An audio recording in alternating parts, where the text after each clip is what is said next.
बेंगलुरु में शेर मैसूर टीपू सुल्तान की यौम पैदाइश की तैयारियां शुरू हो गई हैं। 10 नवंबर को टीपू सुल्तान की यौम पैदाइश है, जिसे लेकर तहरीके खुद्दाद तंजीम के सदर ने बताया कि 10 नवंबर को टीपू सुल्तान को देवान हाली में खराज अकीदत पेश की जाएगी और साथ ही आर्जी लाइब्रेरी भी लगाई जाएगी। इस लाइब्रेरी के जरिए लोगों को टीपू सुल्तान के बारे में बेदार करने का मौका मिलेगा और उनकी हालात जिंदगी कैसी थी, लोगों को इसके बारे में बताया जाएगा। इस लाइब्रेरी में मुख्तलिफ जबानों की किताबें दस्तयाब की जाएंगी।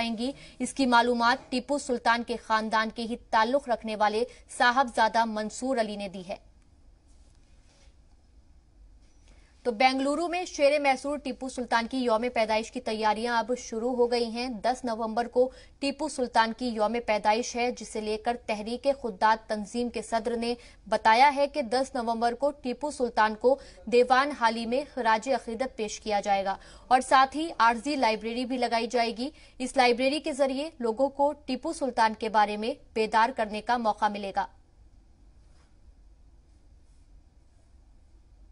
यौम पैदाइश 270 पर 1वीं हज़रत टीपू सुल्तान शहीद की इस बार मनाई जाएगी, जहां पर टीपू सुल्तान शहीद 1750 में 10 नवंबर 27 ज़िलहज को देवनहल्ली के सरजमीन पर पैदा हुए थे।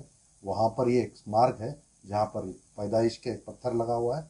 कन्नड़, फारसी से लेकर अब तक जो किताबें बने हैं, जितने भी लेखक बनाए हैं, उस तमाम का डिस्प्ले हमेशा के लिए मौजूद रहेगा।